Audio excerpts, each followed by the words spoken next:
우주에서 먼저 가장 궁금한 거는 도대체 우주의 범위가 어디까지냐 하는 것인데, 뭐 일단 우리가 관찰하는 모든 범위를 다 생각하는 거죠. 예. 근데 결국 관찰을 하는 범위니까 그럼 그때 그 당시에 관찰 능력에 따라서 생각하는 우주의 범위가 당연히 달라지게 되겠죠. 그래서 앞에서 살펴봤듯이 그러니까 근대에 이르기까지 결국 우주라고 하는 것이 그것의 핵심은 지금으로 치면 이제 태양계, 그러니까 태양과 행성들의 움직임이었죠. 물론 그 옛날 사람들도 별들을 다 관찰을 했지만 그 별이 얼마나 멀리 있는지를 알 길이 없었습니다. 그러니까 그렇게 해서 만들어진 개념이 뭐냐면 천구라는 개념이죠. 그래서 별들이 다 매일같이 똑같은 방식으로 회전을 하고 있으니까 예, 사실은 이제 그게 지금은 지구의 자전 때문에 나타나는 현상이라는 것을 알지만 그러니까 그 당시에는 뭐 그걸 생각을 못했으니까 그럼 이제 별이라고 하는 것이 모두 저 하늘 세상 끝, 그러니까 하늘 끝에 구가 있고 그 구에 다 박혀 있는 것이라고 생각을 했던 거죠. 그러니까 거리를 알 수 없으니까 뭐 이렇게 생각하는 것도 어떻게 보면 이상한 게 아니라 굉장히 자연스러운 것이라고 볼 수 있죠. 근데 그때 당시에도 이제 은하라는 것도 알고 있었는데 그 은하라고 하는 것이 이 하늘에 있는 이제 물길이라고 생각을 했던 거죠. 그러니까 영어로는 밀키웨이라는 말을 했던 거고 그 우리나라에서는 미리네라 그랬는데 그 미리네는 용이 사는 냇물이라는 뜻이죠. 이거 다 하늘에도 물길이 있다라는 식으로 생각을 했는데 근데 이제 관찰 능력이 좋아지면 여기에 이제 다른 생각을 하게 되겠죠. 그래서 이 처음으로 망원경을 써서 하늘을 관측했던 이 갈릴레이는 이렇게 이 망원경을 통해서 이 은하수를 보니까 이게 물이나 구름이 아니고 이 수많은 별들의 희미한 별들의 집단이다라는 걸 알아냈죠. 그래서 하늘에 이 별이 굉장히 많다라는 것을 이제 알아냈던 거죠. 마찬가지로 그 후에도 이제 망원경의 성능이 점점 좋아지면서 그러니까 이런 이제 좀 더 자세한 이제 자료들을 얻겠죠. 그렇지만 여기에 이제 그 큰 벽이 하나 있었는데 그거는 그러니까 별까지의 거리를 여전히 알아내기가 굉장히 힘들었다라는 겁니다. 그래서 19세기가 와서야 겨우 이제 별까지의 거리를 그것도 그 지구에서 아주 가까이 있는 별들의 거리를 잴 수 있게 되었고 그 다음에 그걸 바탕으로 이제 우리 우주의 별이 어떻게 분포하고 있을까 이런 걸 이제 추측하는 정도였는데 이게 20세기 넘어오면서 이 큰 변화를 겪게 되죠. 그 중에서 이제 가장 큰 변화는 그러니까 이, 이 에드윈 허블이 이 그 큰 망원경 윌슨산에 있는 망원경으로 관측을 함으로써 그때까지는 이제 이게 그러니까 성운이라고 불렸던 안드로메다 성운이 사실은 그러니까 그때도 이미 이제 이게 구름은 아니고 별의 집단이라는 건 알고 있었지만 그러니까 이 별의 집단이 우리 은하 안에 있는 별의 집단이 아니라 우리 은하 밖에 있는 별의 집단이다. 그러니까 외부 은하라는 것을 발견해서 그럼으로써 이 갑자기 세상이 그러니까 우리 하늘이라고 하는 것이 별이 가득 차 있는 공간 이런 거에서 그 별들은 이제 은하에 잔뜩 모여 있고 다시 그 은하들이 많이 있는 그런 공간으로 바뀌게 되는 겁니다. 그래서 지금은 이제 훨씬 더 관측 장비가 좋아졌죠. 그래서 지금 어떻게 보면 가장 좋은 성능의 망원경이 여기 그림에 있는 허블 스페이스 텔리스코프라는 건데 그걸로 찍은 이 이제 허블 디필드라는 사진은 이제 저 어두워서 아무것도 안 보이는 그 하늘에 사실 그걸 자세히 들여다보면 무수히 많은 이렇게 밝은 점들이 나타나고 이 점들이 별이 아니라 다 은하다. 결국 우리가 살고 있는 우주는 은하의 바다이다라는 사실을 이제 보여주고 있습니다. 결국 이거를 이해하려면 그러니까 우주를 이해한다라고 하는 결국 이 은하가 가득 차 있는 우주 공간을 이해하는 걸로 먼저 생각을 해볼 수 있는 것이죠. 그래서 그 우주 공간을 이해하려면 결국 그 우주에 대한 3차원 지도 같은 것을 만들어 봐야 되겠는데 이때 가장 어려운 점이 우리가 직접 가볼 방법이 없다라는 거죠. 거기에서 오는 빛만 가지고서 알아내야 되는데 그래서 거리를 알아낸다라는 게 굉장히 이제 어려운 문제고 가장 중요한 문제가 됩니다. 그래서 뉴턴 시대에 태양계 행성들의 움직임을 다 이해를 했지만 사실 그래서 그러면 예를 들어 태양계의 크기가 얼마나 되냐, 그러니까 태양하고 지구 사이의 거리가 얼마나 되냐 이런 것을 알아낼 방법이 없었습니다. 근데 이제 이걸 알아내게 된 게 18세기가 되어서야, 그래서 이 그 삼각법, 그러니까 우리가 이제 기본적으로 이 가까운 데 있는 물체에 가보지 않고 거리를 재는 가장 기본적인 방법이 삼각법이죠. 그러니까 이 멀리 떨어진 두 군데서 멀리 떨어져 있는 물체를 이게 봤을 때 그 시야각이, 그러니까 각도가 얼마나 달라지는가, 그러니까 이걸 통해서 거리를 잴 수 있는 거죠. 근데 태양까지의 거리도 예를 들어 지구에서 멀리 떨어진 지구, 예를 들어 가장 멀리는 이제 남극과 북극, 뭐 이런 식으로 해서 태양의 이제 위치를 재면 되는데, 이 태양은 워낙 밝게 빛나니까 이거의 위치를 정확하게 잰다는 게 굉장히 어렵습니다. 그래서 거리를 알아내기가 힘들었는데, 그래서 이 태양을 직접 해서 이 삼각법을 쓴다는 게 어려웠기 때문에 이 다른 방법을 이제 제안을 하게 됩니다. 그래서 그때 사람들이 썼던 방법이 뭐냐면, 이게 이 금성이 태양 앞을 지나갈 때가 있습니다. 그러니까 이거는 이제 계기일식하고 사실 똑같은 건데, 그러니까 달이 이제 태양 앞을 지나가면 태양을 가리죠. 근데 이 눈으로 보이는 크기는 달이나 태양이 거의 비슷하기 때문에 태양이 달이 태양을 정확하게 가리면 완전히 가려지죠. 그래서 계기일식이 일어나는데, 금성 같은 경우에는 지구로부터 멀리 떨어져 있죠. 그래서 태양 앞을 지나가더라도 이렇게 하나의 작은 점으로 이제 보이게 됩니다. 그럼 이때 지나갈 때 그 금성의 위치를 정확하게 이제 재서 이 거리를 이제 금성까지의 거리를 이제 알 수 있고, 이건 금성까지의 거리를 알면 태양까지의 거리를 알 수 있다. 물론 거기도 이 그냥 이 눈으로 금성의 위치를 관측하는 거는 이것도 쉬운 작업이 아닌데, 이제 그 전에 뉴턴의 동시대 사람이었던 에드문드 헨리가 이 태양의 위치를 재지 말고, 그러니까 금성의 위치를 재지 말고 금성이 태양을 지나가는데 걸리는 시간을 재면 좀 더 정확하게 그 차이를 잴 수 있다, 이런 아이디어를 제안을 했고, 근데 이게 이제 그 이 금성이 태양 앞을 지나가는 일이 이게 자주 일어나는 일이 아니라, 그러니까 막 100년 넘게 기다려야 한 번씩 일어나는 일이라, 그래서 이 헨리의 제안이 있은 후에 한참 지나서 18세기 와서 그 제안을 따라서 이제 측정을 해서 이 금성까지의 거리를 알아낼 수 있었던 거죠. 그래서 처음으로 이제 태양계의 크기를 제대로 알 수 있었던 거죠. 굉장히 어려운 일이었던 거죠. 그래서 별까지의 거리를 재는 거는 태양까지의 거리를 재는 것보다 훨씬 어려운 작업이죠. 훨씬 멀리 있기 때문에. 그런데 그래서 이 경우에는 지구에서 멀리 떨어진 두 지점 이런 정도로는 어림도 없고, 그다음에 그래서 아예 이 지구가 태양을 이렇게 공전을 할 때, 그러니까 공전 궤도상에 이제 6개월 떨어진 서로 반대편, 그러니까 이 점과 이 점에서 이제 별의 위치를 관측해서 보면, 별마다 거리가 다르면 이제 멀리 있는 별은 거의 변화가 없을 거고, 가까이 있는 별은 우리가 지구가 어느 위치에 있느냐에 따라서 이 시선 방향이 조금 달라지겠죠. 그 차이를 재서 거리를 알아보자라는 거였는데, 물론 이 시도는 그러니까 뉴턴 시대 그 이전부터, 그러니까 이런 걸 재면 별까지의 거리 알 수 있다는 걸 다 알고 있었고, 측정만 하면 되는데 그 측정이 너무나 어려웠던 거죠. 어려웠던 이유는 간단합니다. 너무 멀리 있었던 거예요. 그래서 실제로 이 가까이 있는 별조차도, 그러니까 요걸 이제 연주 시차라고 부르는데, 이 연주 시차의 크기가 1초가 안 됐습니다. 그러니까 1초라고 하는 것이 각도 1도, 그 각도 1도를 3600분의 1로 한 거니까, 내가 망원경으로 저 위치를 정확하게 측정을 해서 그 위치를 1초보다 훨씬 정확하게 알아낼 수 있어야만 그걸 측정할 수 있었던 거죠.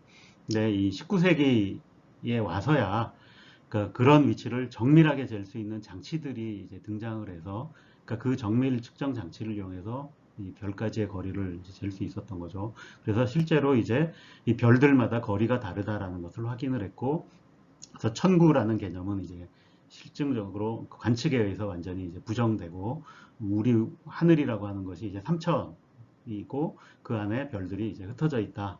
그러니까 이렇게 이제 생각을 하게 된 거죠.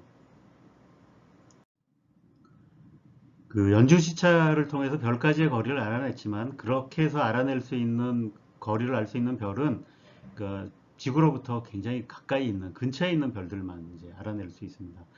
기술이 발달한 현재에도 그렇게 연주 시차를 잴 수 있는 별의 숫자는 그렇게 많지가 않습니다. 네, 그럼 결국 예를 들어 이런 식으로 해가지고는 그러니까 이 우리 은하 사실 그 별들의 분포도 제대로 알아내지를 못하는 거죠.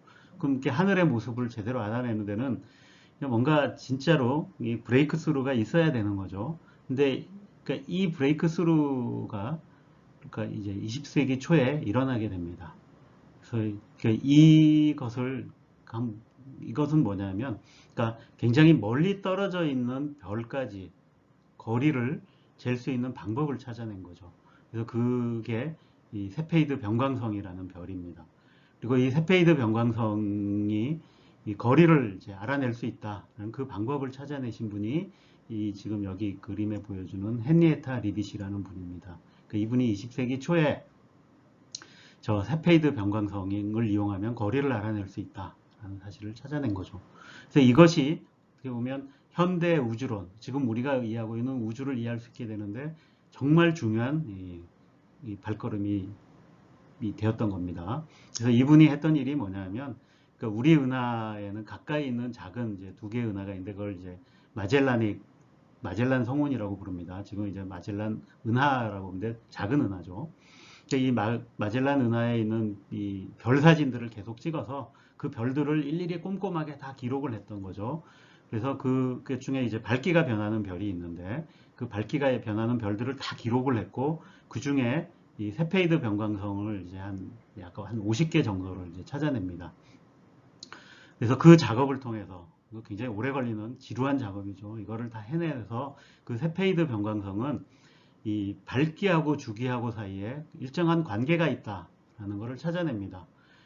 그러면 이게 이제 그 같은 이 마젤란 성운 안에 있으니까 이 지구에서 보면 거의 같은 거리에 있는 거죠. 이 같은 거리에 있는 별인데 밝기하고 주기하고 관계가 있으니까 그럼 결국 이 세페이드 변광성이라고 하는 건 내가 주기를 재면 밝기를 알 수 있다는 얘기죠. 그래서 주기가 길면 길수록 더 밝다라는 이런 이제 관계식을 찾아냈고 그러면 내가 이 아주 가까이 있는 그 세페이드 변광성을 하나 찾아내서 연주 시차를 잴 수 있는 놈이 있으면 그거의 거리를 알 수 있고 그거를 이용하면 아주 멀리 떨어져 있는 세페이드 변광성은 내가 주기만 재면 밝기를 알 수 있다라는 거죠.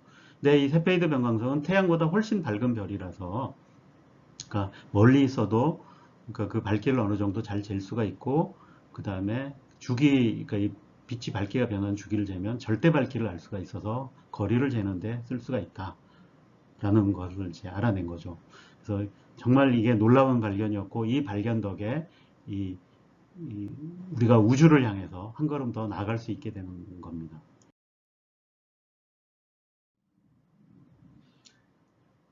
그래서 이 세페이드 변광성을 활용해서 그 우주로 나가는 첫 단계는 이 에드윈 허블이 그러니까 이 윌슨산에 있는 이 100인치 망원경을 써가지고 가장 가까이 있던 이 안드로메다 은하, 그러니까 안드로메다 그때 성운이라고 불렀는데 그때 당시에 이게 이제 우리 은하 안에 있는 별의 집단이냐, 우리 은하 밖에 있는 별의 집단이냐를 가지고 논쟁이 있었는데 이게 이 허블이 이, 이 안드로메다 은하에 있는 세페이드 변광성들을 찾아내서 그걸로부터 거리를 재보니까 이게 우리 은하의 크기보다 훨씬 더 멀리 있는 거다라는 걸 찾아내서 이게 이제 우리 은하 밖에 있는 외부 은하다라는 것을 찾아냈고 그 다음에 이제 그러니까 이 우주라고 하는 것이 별의 바다가 아니라 저렇게 별이 모여 있는 은하의 바다다라는 것으로 확장이 되었던 겁니다. 그 다음 단계로는 이 이 안드로메다 은하 말고 가까이 있는 은하들을 다 조사를 한 거죠, 이제. 그래서 다 조사를 해보니까, 그럼 거기에 있는 세페이드 변광성들을 다 찾아내서 거리를 다 이제 알 수 있게 된 거죠. 그러고 나서 이 허블이 이제 재미있는 그 조사를 해봅니다. 근데 그때 당시에 그러니까 이 은하들에 대해서 분광학을 이용해서 이 선 스펙트럼들이 얼마나 이렇게 이제 바뀌는가 하는 거를 이제 조사가 돼 있었는데, 사실 이 선 스펙트럼이 바뀌는 거는 그 이 별도 이제 관측이 되고 은하도 관측이 되는데, 그러니까 이걸 관측하면 그 은하가 얼마나 빨리 움직이고 있나라는 걸 알아낼 수 있습니다. 이게 이제 그 도플러 효과라는 것 때문에 가까워지거나 멀어지면 이 나오는 빛의 진동수가 달라져서 그 차이를 재면, 예, 이 별도 그렇고 은하도 그렇고 얼마나 이렇게 우리로부터 멀어지고 있는지, 가까워지고 있는지, 또는 얼마나 빠른지, 이런 것들을 다 알아낼 수가 있던 거죠.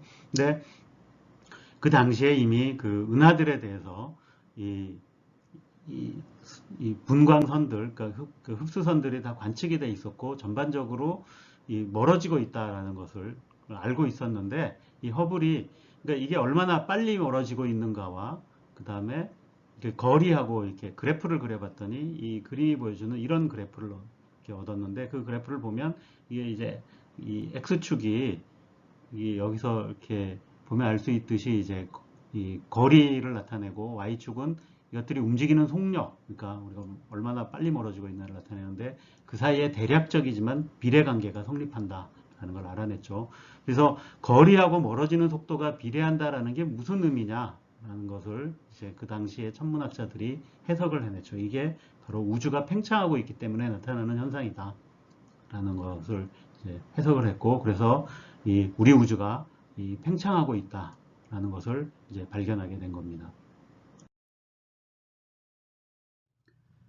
이제 우주의 모습을 알려주는 핵심적인 관측 사실 세 가지를 설명을 드리겠습니다.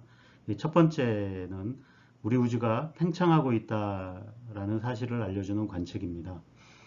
우리 우주가 팽창하고 있다는 걸 알려면 두 가지를 관측을 해야 되는데, 하나는 우리 은하로부터 멀리 떨어져 있는 은하들의 거리를 알아야 되고, 그 다음에 이 은하들이 우리 은하로부터 얼마나 빨리 멀어지고 있나, 이 속력을 재야 됩니다. 그래서 거리라는 것을 알려면 거리를 잴 수 있게 해주는 이제 표준 촛불이라는 것이 있어야 됩니다.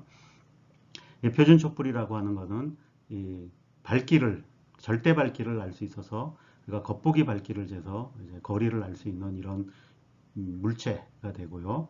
그 다음에 이 속력을 알아내는 것은 도플러 효과를 이용한다 그랬죠. 그래서 적색 이동이라는 것을 재면 되는데, 이것은 그러니까 충분히 밝기가 되면 이제 우리가 분광 장치를 이용해서 잴 수가 있습니다. 20세기 초에 헨리에타 리빗이 이 세페이드 변광성이 표준 촛불이 된다라는 것을 발견했다 그랬죠. 그래서 그것을 바탕으로 에드윈 허블이 이 가까운 은하들의 거리를 잴으로써 우리 우주가 팽창하고 있다라는 사실을 알아냈습니다. 근데 이 팽창하고 있는 정도를 좀 더 정확히 하려면 더 먼 거리에 있는 은하들의 이 거리와 속력을 알아야 되는데, 이 거리가 멀어지면 이제 그 은하들에서 이 세페이드 변광성을 찾아내는 게 불가능해집니다. 왜냐면 다 이렇게 별이 빛이 뭉쳐서 보여서 분해가 안 되는 거죠. 그래서 그러니까 거리를 알아내려면 뭔가 이게 다른 표준 촛불이 필요하게 됩니다. 네, 이 1980년대에 새로운 표준 촛불이 이제 제안이 됩니다. 그거는 이 초신성 1A형이라고 하는 것인데, 초신성이라고 하는 것이 이제 별의 이 마지막 단계에서 거대한 폭발을 일으켜서 굉장히 밝게 빛나는 것인데, 그 중에 이제 초신성 1A형은 그 백색 외성이라고 부르는 이제 별의 죽은 별과 그 옆에 있던 이제 다른 별이 물질을 흡수하면서 어느 순간이 되면 이제 거대한 폭발을 일으키는 걸로 알려져 있습니다. 근데 특히 초신성 1A형은 밝기가 거의 일정해서 이제 표준 촛불로 쓰일 수 있다라는 사실이 이제 알려져 있다가 1980년대에 거기에 더해서 이 밝기가 변하는 것을 추적해서 얼마나 빨리 변하는가, 이런 걸 하면 좀 더 밝기를 정확하게 알아낼 수 있어서 표준 촛불로 쓰일 수 있다는 게 이제 확립이 됩니다. 그래서 그러면 이 초신성 1A형을 찾아서 더 먼 거리까지, 먼 거리에 있는 은하의 거리를 재고 그걸 통해서 우리 우주가 어떻게 팽창하고 있나 라는 것을 이제 알아내려고 하는 시도가 이루어지게 됩니다. 그래서 1990년대에 이 두 개의 실험팀이 이제 관측을 이제 실시해서 거의 이제 같은 시기에 이제 비슷한 시기에 이제 그 결과를 발표를 합니다. 근데 이 실험이 상당히 어려운 실험인데 그 초신성이 이제 다 터진 다음부터 관측을 시작하면은 좀 정확도가 떨어져서 이 초기 단계에 발견을 해서 그 밝기가 밝아지는 과정, 전 과정을 이제 추적을 해야만 정확한 밝기를, 그러니까 절대 밝기를 얻을 수가 있어서, 그래서 그 보통 관측 방법이 이 달 안 뜬 밤에 아무것도 안 보이는 빈 하늘을 계속 사진을 망원경으로 찍어서 이 조금의 차이가 발견되면, 여러분들 그 오른쪽 그림에 보면 이 한 예인데, 지금 여기 보면 이 3주 전과 이렇게 발견된 후에 요 작은 차이를 이제 컴퓨터로 그 차이를 찾아내는 거죠. 사람 눈으로 하라고 하면 못하겠죠. 그래서 이렇게 찾아내면 이제 그 좀 더 좋은 망원경, 허블 망원경에다가 이제 연락을 해서 그 조 지점을 계속 관측을 해라 해서 이제 밝기 곡선을 이제 얻어내는 거죠. 그러니까 이런 식으로 이 이 초신성 1내형을 이제 찾아내서 거리를 재는 겁니다. 그래서 이 작업을 몇 년을 해서 이제 충분한 양의 데이터가 쌓이니까 그걸 이용해서 이제 이 그 우주의 팽창의 그 속도가 어떻게 변하는가, 그러니까 이런 거를 이제 측정하게 된 겁니다. 근데 이때 이 놀라운 발견이 이루어지는데, 그거는 그러니까 그 전까지는 우리 우주의 팽창이 시간이 가면 갈수록 느려진다라고 생각을 했는데, 이 팽창이 점점 빨라진다라는 사실을 발견하게 된 겁니다. 사실 이 우주 팽창의 속도가 변하는 것은 그러니까 우주에 어떤 물질이 있는가와 관련이 되어 있습니다. 그래서 보통 그전에는 우주에 이 물질이라고 하는 것과 먼지 같은 거와 그다음에 복사라고 하는 것이 있다고 생각을 해서 이제 그런 것들이 있으면 결국 시간이 가면 갈수록 팽창 속력이 느려지게 되어 있는데, 이 두 실험팀의 관측 결과를 보면 팽창 속력이 점점 빨라지고 있다라는 걸로 나와서, 근데 이거를 설명하려면 그러니까 우주를 채우고 있는 물질 중에 우리가 알고 있는 보통의 물질과는 전혀 다른 성질을 가진 이상한 물질이 있어야 된다라는 거였고, 그 이상한 성질이 뭐냐면 이 물질은 그 압력이 음의 값을 가져야 된다라는 거였어요. 그래서 이 압력이 음이라는 게 조금 느낌이 안 와서 알 수 있지만, 이게 이제 보통 압력이라고 하면 이렇게 부피가 늘어나면 부피를 늘려면 일을 해야 되니까, 그래서 부피가 에너지가 줄어드는 이게 이제 보통의 물질인데, 이 물질은 그 부피가 늘어나면 거꾸로 이 에너지가 더 늘어나서, 그럼 부피가 늘어나면 에너지가 점점 더 늘어나는 약간 진짜로 이상한 물질이죠. 그래서 이런 물질이 우주에 있어야 된다라고 결론해서 일단 그 물질을 암흑 에너지라고 부르게 된 겁니다. 그래서 이 암흑 에너지의 정체가 무엇인가에 대해서는 아직 이론적인 이제 이 논쟁이 이제 계속 있어 왔고, 그 다음에 이런 암흑 에너지가 존재한다는 그 이런 팽창 말고 다른 관측 증거가 있을 수 있겠냐도 열심히 지금 현재 찾고 있는 중입니다. 두 번째로 우리 우주의 모습을 보여주는 중요한 단서는 그 우리 우주에 물질이 어떻게 분포하고 있나라는 것입니다. 근데 우리가 가볼 수가 없기 때문에 이렇게 물질이 분포하는 것도 결국 그 물질이 내는 빛, 그러니까 빛을 추적해서 이제 물질의 분포를 알아내는 거죠. 그럼 이 작업은 결국 이 우리 우주 공간에 은하들이 어떻게 이제 분포하고 있나, 그러니까 이런 것을 이제 알아내서 하게 됩니다. 지금 이 사진이 보여주는 것은 이 허블 우주 망원경으로 그냥 보통의 망원경으로 보면 아무것도 없는 이제 그 까만 지역을 잡아서 거기를 이렇게 사진을 찍은 것입니다. 굉장히 노출을 오래 줬다고 합니다. 뭐 10만 초인가 이상 줬다 그러는데, 이게 그 허블 망원경의 경우에는 초당 사용료를 내기 때문에 이 10만 초 정도 찍으려면 많은 돈이 필요합니다. 어쨌든 이 허블 망원경 그 연구소의 소장의 권한으로 이렇게 이제 찍은 사진이죠. 이 사진이 보여주는 건 결국 그렇게 아무것도 없던데도 이렇게 오래 노출을 줘서 찍으면 많은 점들이 나타나고, 이 점들이 다 은하라는 거죠. 그럼 우리 은하에 대략 별이 1000억 개가 있는데, 그런 은하들이 또 그 우리 우주에 무수히 많다는 거죠. 그래서 이것도 몇 개쯤 있는지 세어볼 수 있다 그래요. 여러분들 이 사진을 보면 여기에 은하가 몇 개 있는지 셀 수 있겠죠. 예. 그 다음에 그 이제 눈으로 세려고 하면 환장하겠죠. 근데 이제 다 컴퓨터 동원해서 이렇게 세는데 이제 당연히 이런 건 이제 대학원생 시켜서 하겠죠. 예. 그러면 요게 이제 하늘에서 차지하는 영역이 얼마 되는지 아니까 그럼 전체 우리가 볼 수 있는 우주에 은하가 몇 개쯤 될 거다라는 걸 거꾸로 계산을 할 수가 있죠. 예, 그렇게 계산해 보면 또 역시 이 은하의 수도 한 1000억 개 정도 이상 있다. 그럼 결국 별이 1000억 개가 있는 은하가 또 1000억 개 있다. 뭐 별이 몇 개나 되는지 대충 알 수 있겠죠.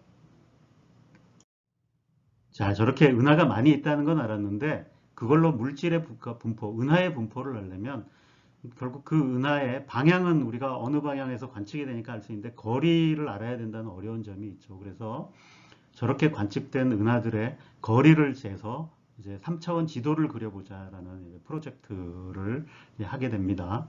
그래서 그 대표적인 프로젝트 중에 하나가 여기 소개되어 있는 SDSS라는 거고, 그 앞에서 허블 망원경으로 이렇게 찍은 그 은하들에게 다 한 점 한 점을 다 찾아서 그거의 거리를 알려면 결국 적색 이동을 주는 거죠. 이렇게 그 분광을 해야 되는 거죠. 그런 이제 전용 망원경을 만들어서 이렇게 이 은하들의 거리 카탈로그를 만드는 거죠. 그래서 100만 개를 만들겠다라는 이제 목표로 시작을 해서 이제 뭐 지금은 완료가 됐고 그 후에 이제 다른 프로젝트도 추진이 되고 있습니다. 그래서 옆에 있는 그래서 이 지도는 뭐냐면 그렇게 해서 한 점을 3차원으로 그려본 겁니다. 그럼 여기 이 녹색으로 그려져 있는 점 하나가 이게 이제 별이 아니고 이게 은하 하나가 되죠. 이 점 하나에 별이 이제 1000억 개씩 있다고 보시면 됩니다. 그래서 그 은하들의 분포를 이렇게 그려본 겁니다. 그래서 이렇게 이제 3차원으로 쭉 그려보면 이 은하들이 이제 어떻게 분포하고 있다라는 것을 이제 알 수 있는 거죠. 자, 여러분들이 보시기에는 어떤 특징이 있는 것 같습니까?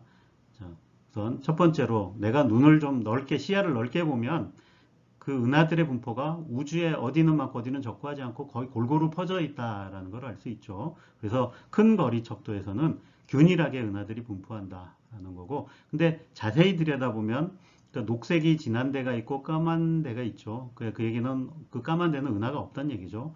그래서 내가 조금 작은 거리, 여기는 물론 작다 그래도 우주 스케일에서 작다는 얘기죠. 굉장히 이제 은하들 사이 거리보다 굉장히 큰 거리긴 하지만 어쨌든 이 전체보단 작은 거리에서 보면 다양한 구조들이 보인다라는 거죠. 그래서 어느 곳에는 은하가 많고 어느 곳에는 은하가 적고 그러니까 이런 식으로 이제 분포가 되어 있다라는 겁니다.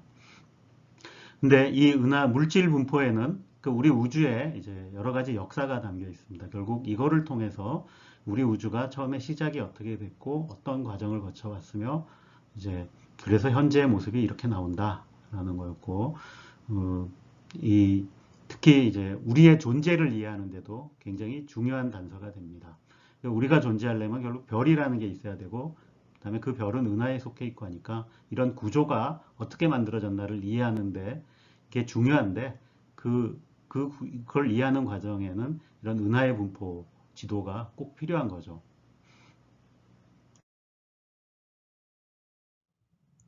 네, 세 번째로 우주 배경 복사 관측이 있습니다.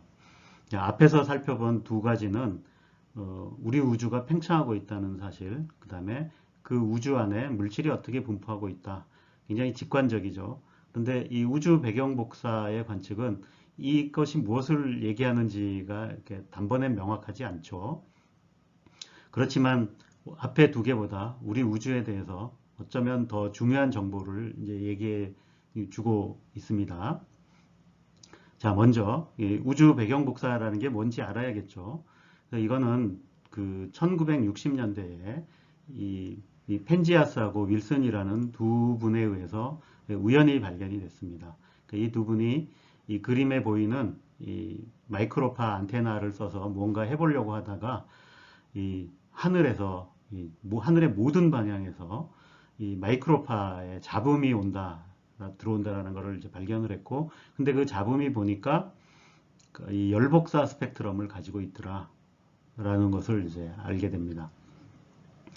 근데 열복사 스펙트럼이라고 하는 것은 이 뜨거운 물체에서 나오는 복사가 가진 스펙트럼입니다. 여러분 그 그림에 이 뜨거운 물체, 예를 들어 이렇게 용암 같은 게 흘러내릴 때 보면 여러 가지 색깔이 나오죠. 이렇게 이런 게 이제 이 특유의 복사 스펙트럼을 가지고 있는데, 이 온도가 특정되면 그 복사 스펙트럼의 모양이 이런 식으로 이렇게 딱 정해지게 됩니다. 이게 이 펜지아스하고 윌슨이 관측했던 이 마이크로파도 이 스펙트럼이 이렇게 열복사 스펙트럼을 가지고 있는데, 이 놀라운 점은 이 열복사의 온도입니다. 보통 우리가 뜨거운 물체라고 하면 뭐 적어도 수백 도 뭐 이런 걸 생각을 하는데, 이 펜지아스하고 윌슨이 발견한 이 마이크로파 열복사는 이 온도가 3켈빈 정도. 그러니까 우리가 보통 아는 온도로 얘기하면 영하 270도 정도 되는데 여기서 뜨거운 열복사가 나온다. 이건 좀 말이 안 되죠. 예. 네. 그러니까 그래서 이게 어떻게 보면 그제 굉장히 중요한 단서가 됩니다. 근데 이렇게 낮은 온도의 물질에서는 보통 그래서 열복사가 나오지 않습니다. 우리가 보통 알고 있는 열복사는 온도가 어느 정도 높아야만 되고, 이렇게 낮은 온도에서는 이제 모든 물체가 거의 바닥 상태에 다 내려가고 이래서 열복사가 나오지 않는데, 그럼 이렇게 낮은 온도의 열복사를 만들 수 있는 방법이 있느냐? 그러니까 이거는 별이나 아니면 은하 뭐 이런 데서는 이런 걸 만들어낼 방법이 없는 거죠. 그래서 이제 이거를 설명할 수 있는 유일한 방법은 우리 우주가 팽창하면서 그다음에 그 팽창의 효과로 인해서 식었다라고 할 때만 설명이 됩니다. 그래서 우리 우주가 팽창이 된다는 건 확립이 됐으니까, 그런데 그 팽창을 하면 옛날에는 결국 거꾸로 거슬러 올라가면 우주가 이제 지금에 보는 우주가 지금보다 훨씬 작았다는 얘기죠. 그럼 공간이 줄어들면은 이 온도가 올라가게 됩니다. 반대로 그러니까 팽창하면서 우리 우주는 식게 되는 거죠. 그래서 이 복사가, 그러니까 열복사가 나왔던 거는 굉장히 온도가 높아서 물질들이 쉽게 열평형 상태에 도달했던 초기 우주에 나와서 그 후로 팽창하면서 식었다라고 하면 이 열복사가 왜 존재하는지가 간단하게 설명이 됩니다. 근데 이렇게 안 하고 그냥 우리 우주는 옛날이나 지금이나 변하지 않았다라고 하면은 저 3켈빈짜리 열복사를 만들어낼 방법이 없는 거죠. 그래서 이 우주 배경 복사는 우리 우주가 팽창했다는 것과 더불어 우리 우주가 옛날에는 뜨거웠는데 팽창하면서 식었다라고 하는 이 중요한 단서를 제공해 주는 겁니다. 자, 이렇게 발견된 그 우주 배경 복사가 결국은 이 물질에서 나왔겠죠. 그러면 자, 앞에서 우리가 그 물질의 분포, 그러니까 은하의 분포를 살펴봤더니 우리 우주가 어디나 은하들이 골고루 분포한다라는 사실을 알았죠. 그래서 보면 이 우주 배경 복사도 처음에 이제 관측된 우주 배경 복사는 하늘의 어느 방향이나 다 온도가 똑같았습니다. 그러니까 2.73 켈빈이었던 거죠.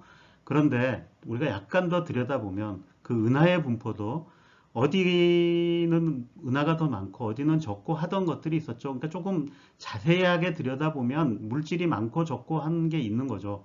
그렇다면 이 우주 배경 복사도 내가 정밀하게 이 하늘의 방향을 나눠서 정밀하게 관측을 하면 물질이 많고 적음에 따라서 온도가 조금씩은 높고 낮고 하는 그 차이가 있을 겁니다. 그래야만 이 물질이 존재하는 것과 이 우주 배경 복사가 존재하는 게 서로 맞아 떨어지는 거죠. 그래서 그런 차이를 관측할 수 있을까 하고 이제 측정을 시도하게 되는데, 그러니까 이거를 이제 시도하고 나서 한 거의 20년 넘게 흘러서 측정을 이제 하게 됩니다. 그래서 실제로 우주 배경 복사의 요 작은 차이를 재기 위해서는 정밀 관측이 필요하죠. 그래서 그러니까 그 복사의 온도를 정밀하게 측정을 해야 됩니다. 그래서 우리가 정밀 측정을 해서 1000분의 1도까지 정확하게 잰다 그러면 이 두 번째 그림에서 보이듯이 이렇게 이 빨갛고 파랗고가 온도 차이를 나타냅니다. 빨간 곳은 뜨겁고 파란 곳은 차가운 곳이죠. 이렇게 이 하늘에 두 군데, 한쪽은 뜨겁고 한쪽은 차갑고 하는 걸 보게 되죠. 근데 사실 이거는 이 우주 배경 복사가 본래 가지고 있는 그 온도 차이가 아니라 그 우주 배경 복사 안에서 지구와 태양 계획의 전체가 움직이고 있기 때문에 도플러 효과에 의해서 나타나는 거죠. 그래서 물질의 분포에 의한 거를 보려면 결국 이 정도 온도에서는 안 보인다라는 거고, 좀 더 정밀 관측을 이제 해야 되는데 이 정밀 관측에 이제 1990년대에 성공을 하게 됩니다. 그래서 이 성공한 관측이 이제 코비라는 이제 프로젝트인데, 그 프로젝트에서 이 복사의 온도를 10만 분의 1도까지 정확하게 재면은 이 세 번째 그림에서 보여주듯이 이렇게 하늘의 방향에 따라서 온도가 다르다라는 것을 찾아낸 겁니다. 이것을 이 우주 배경 복사의 비등방성이라고 부릅니다. 이 비등방성이 중요한 거는 그러니까 물질에 가지고 있는 구조와 그 다음에 이 우주 배경 복사가 가지고 있는 구조가 서로 합치한다라는 걸 보여주기 때문이고 우리가 그거를 이제 좀 더 자세하게 이해를 하면 우주에 대해서 많은 걸 알 수 있게 됩니다. 그래서 1990년대 이 실험이 성공하자 내가 저거를 조금 더 정밀하게 이제 실험을 해보자라는 프로젝트들이 추진이 되게 됩니다. 네, 그 결과 그 21세기로 넘어오면서 두 개의 이제 관측 실험, 하나가 WMAP이라는 거고 또 하나는 이 플랑크라는 것이 이제 2010년대 이렇게 해서 좀 더 정밀한 관측이 이루어지게 됩니다. 이 그림이 보여주듯이 이 관측의 정밀도가 계속 올라갔다라는 걸 볼 수 있죠. 그래서 저렇게 이제 정밀한 관측을 통해서 그 우리 이 우주의 구조에 대해서 정확하게 파악을 하게 된 것입니다. 자, 이렇게 구조를 알아냄으로써 얻은 결과를 요약해서 말을 하자면 일단 우주 배경 복사 현재의 온도가 2.7 켈빈이다. 그 다음에 이 우주 배경 복사의 비등방성, 이건 이제 보통 온도 요동으로 나타내는데 그게 10만 분의 1 수준이다. 그러니까 이거는 우리가 우주의 구조를 이해하는데 굉장히 그 중요한 단서가 됩니다. 그리고 우주의 이 그러니까 진화 과정을 통해서 그러니까 처음에 이제 이 양으로부터 시작해서 우주의 구조가 어떻게 되는가 이걸 이해하는 과정에서 우리 우주에 대한 많은 정보, 그러니까 우리 우주에 어떤 물질이 있었고 어떻게 시작을 했다, 그러니까 이런 걸 알 수 있게 돼서 이 관측 이후에 그야말로 우주론이 이제 그러니까 간단한 걸 설명하는 데서 우리가 수치를 정확하게 맞추는 이 정밀 과학이 되는 계기가 됩니다. 그래서 지금까지 그 우주의 모습이 어떻게 생겼다라는 걸 세 가지 관측을 통해서 살펴봤습니다. 그래서 이제 팽창하고 있고, 그 다음에 물질이 기본적으로는 골고루 분포하는데 자세히 들여다보면 여러 가지 구조들이 그 안에 숨어 있다. 그러니까 이런 거를 내가 이제 이해를 하고 싶으면은 여기에 대한 어쨌든 뭔가 그 우리 우주가에 대한 이 모형을 하나 이제 상정을 해야 되겠죠. 근데 이런 거는 주로 이제 그 이론 학자들이 하는 일이 되겠습니다. 그래서 이런 모형을 만든다는 거에 대해서 여러분들은 익숙치 않을 수도 있으니까 그냥 재미삼아 농담을 하나 얘기하자면 이 교수 3명이 있는데 한 명은 이제 이론 물리학을 하고 한 명은 경제학을 하고 한 명은 생물학을 하는 이 친구가 이제 모여서 얘기를 하다가 우리가 이제 은퇴 후를 생각해서 뭔가 사업을 같이 해보자. 그래서 그리고 목장을 같이 해보자. 그래서 얘기가 나온 끝에 그래서 각자 목장을 해서 돈을 벌 수 있는 방법을 연구해서 일주일 후에 보자 하고 이제 모였답니다. 그래서 일주일 후에 다시 모였는데 이 생물학 하던 친구가 자기는 어떻게 하면 이 소에게 최소한의 사료를 먹여서 최대한의 우유를 뽑을 수 있는지 그 방법을 연구해 왔다, 알아왔다. 그러니까 이 경제학 하는 친구가 자기는 어떻게 하면 이 목장에서 소비자까지 유통 과정을 최소한으로 해서 최대의 이득을 얻을 수 있는지 그런 걸 이제 해결해 왔다. 그러니까 그 얘기를 듣고 있던 이론 물리학자가 나는 이 젖소의 모든 것을 알아냈다 라고 얘기를 합니다. 그러더니 이 칠판에 가서 이 커다란 원을 그리더래요. 커다란 원을 그리고 이렇게 얘기를 하더랍니다. 자, 진공 상태에 있는 구형 함수를 가정해 보자. 이렇게 하고 시작을 하더랍니다. 예, 그래서 뭔가를 이해하려면 일단 모형이 필요하죠. 그래서 우리 우주에 대해서도 그런 모형이 필요하죠. 자, 소가 있으면 저 소를 그대로 다 이해를 못 합니다. 뿔도 달렸고 다리도 있고 하면 이제 어려운 거죠. 그래서 일단 저 소가 구형으로 생겼다 라고 일단 모형을 해놓고 저 모형을 이제 설명하는 거죠. 그 과학 이론이라는 것도 우리 우주의 모습을 한꺼번에 다 설명할 수는 없는 겁니다. 그래서 모형화해야 되는 거죠. 그래서 가끔 농담으로 이런 얘기도 합니다. 그래서 사람을 다룰 때는 그럼 이론 물리학자는 어떻게 하냐? 예, 이론 물리학자는 그렇죠. 이렇게 구로 볼 수도 있고, 예, 구가 너무 단순해서 사람과 안 맞는다. 예, 그럼 이제 원기둥으로 보는 겁니다. 자, 원기둥만 해도 저거 풀기가 굉장히 어려워질 수 있습니다. 그래서 저 정도 일만 해도 대단한 일이라고 막 얘기를 합니다. 네, 그렇다면 우리 우주는 어떤 모형을 세워서 설명을 해야 될까요? 그래서 뭔가 우리 우주의 모습을 축약해서 보여줄 수 있는 모형이 필요하겠죠.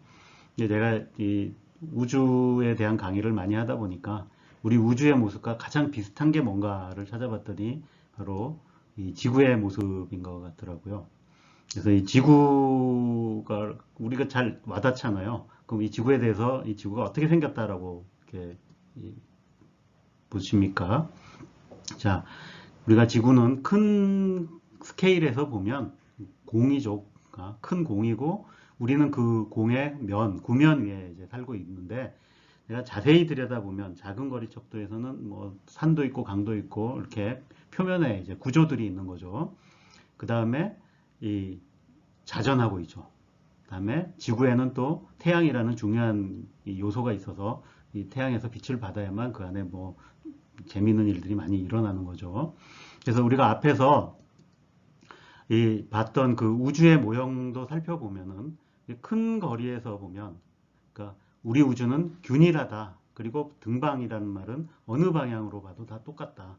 그래서 균일 등방한 우주 공간을 가지고 있는데 작은 거리에서 들여다보면 물질이 어디는 많고 어디는 적고 그러니까 이렇게 분포를 하고 있었던 거죠. 그 다음에 우리 우주는 팽창을 하고 있다라는 거죠. 그럼 거기에 대한 이렇게 비슷한 모형을 하나 세워보면 자 이렇게 이제 공이 하나 있는데 이것이 다 어디나 다 똑같이 생겼는데 팽창을 하고 있는 거죠. 근데 사실 이 그림에서는 이제 이 작은 거리에서 구조가 있다라는 것과 그 다음에 이 구의 면은 2차원이잖아요. 근데 우리가 실제로 사는 우주는 3차원이니까 저 2차원 면이 3차원으로만 생각하면 대충 이제 비슷한 모형이 나오는 거죠. 자, 이렇게 모형을 세워놓고 이제 그럼 무엇을 설명할 것이냐? 그러니까 질문이 무엇이냐? 이런 걸 이제 생각해 봐야죠. 그래서 지구의 예를 한번 다시 봅시다. 그럼 지구가 저런 모형으로 생각하는데 그럼 우리가 궁금한 게 뭐냐? 그럼 예를 들어서 지구의 크기는 어떻게 결정이 된 것인가? 그 다음에 지구의 모양은 왜 구운가?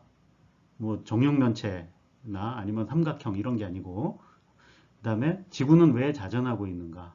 그 다음에 지구의 표면을 보면 완벽하게 매끈하지 않고 구조가 있는데 이제 이런 거는 왜 만들어졌는가? 그러니까 이런 질문을 던질 수 있는 거죠. 그 우리 우주에 대해서도 비슷한 질문을 할 수 있죠. 우리 우주의 크기는 얼마나 되는가? 그 다음에 균일 등방하다 그러는데 왜 그런가? 그 다음에 우리 우주는 왜 팽창하고 있는가? 그 다음에 물질이 골고루 분포 안 하고 어디는 많고 어디는 적고 한 게 굉장히 작지만 있는데 그런 것들은 어떻게 만들어졌는가? 그러니까 이런 이제 질문들을 할 수 있는 거죠. 자, 답을 생각해 보기 위해서 지구의 예로 다시 봅시다. 여기 지금 네 가지 질문이 있는데 그러니까 이 네 가지 질문 중에서 여러분들 생각하기에 이건 나도 대답할 수 있다. 제일 쉬운 게 뭘까요? 예. 여기 있는 지구는 왜 구인가? 라는 거는 쉽게 설명할 수 있을 것 같아요. 이거는 물질이 크기가 어느 정도 넘어가면 예, 중력에 의해서 구형태로 바뀐다. 그러니까 이거를 이제 이 소행성대에 있는 크고 작은 크기의 소행성들의 덩어리를 보면 뭐 크기가 작을 때는 지각각으로 막 생겼어요. 그러다가 이 돌덩어리도 수백 킬로미터, 그러니까 지름이 수백 킬로미터를 넘어가면 동글동글해지기 시작한다라는 걸 볼 수 있습니다. 이게 이제 이 모양을 형태를 유지하는 전자기력보다 중력이 더 중요해지는 순간이 오면 그걸 넘어서는 순간에 동글동글한 공 모양이 되고 지구처럼 아주 크면은 중력에 의해서 이제 그 안에 물질 재배치도 일어나죠. 무거운 물질이 더 중앙에 몰려가는 이런 일이 일어난다. 그러니까 이런 건 이제 우리가 알고 있는 이 물리학 지식이나 다른 지식으로 이해할 수 있는 거죠. 근데 반면에 지구의 크기는 어떻게 주어졌는가, 왜 자전하는가 이런 거는 약간 더 우연적인 요소가 많이 작용하겠죠. 그래서 태양계가 처음에 형성될 때 어떻게 됐는가에 따라서 달라질 겁니다. 자, 끝에 있는 표면 구조는 어떻게 만들어졌는가? 이거는 잘 생각해 봐요. 왜 지구가 그럼 아까 구가 되면 완벽한 구가 안 되고 표면이 울퉁불퉁할까요? 어디는 높고 어디는 낮고. 그러니까 이거는 우리 지구가 어떻게 보면 살아있기 때문이다. 그러니까 그 살아있다는 게 뭐냐면 안이 뜨겁다는 얘기죠. 그래서 그 안에서 멘틀에 이 움직임이 있고 그것 때문에 지각에 항상 변동이 있는 거죠. 그러니까 그런 것들이 이제 이런 구조를 이제 만들어내고 그 다음에 잘 생각해 보면 지구에 이런 구조가 있다라는 것이 우리의 존재, 그러니까 인간이 존재, 생명이 존재하는데 굉장히 중요한 요소다라는 걸 알 수 있습니다. 적어도 예를 들어 지구가 완벽한 구라면 그 모든 표면이 물로 덮여 있겠죠. 그럼 최소한 육지 생명은 존재할 수 없어요. 우리는 육지 생명이고 이게 인간이 존재할 수 없다는 얘기가 되죠. 그러니까 이런 거를 설명하는 게 우리의 존재를 증명하는 데도 중요하다라는 거고 그 우주에 와서도 여기 있는 네 개의 질문이 있는데 사실 이 네 개의 질문 중에 그 우주는 왜 균일 등방한가? 이게 지구는 왜 구인가 하고 비슷한 질문인데 이거 생각보다 굉장히 어려운 질문이다라는 걸 나중에 보시면 알게 될 겁니다. 그 다음에 그 우주에 그렇게 물질이 어디는 많고 적은 게 그럼 완벽하게 등반하지 않고 왜 이런 게 만들어졌냐? 이건 더 어려운 질문이었다라는 걸 이제 보게 될 겁니다. 자, 어쨌든 자, 이걸 어떻게 설명하는지 한번 이제 알아보도록 하겠습니다.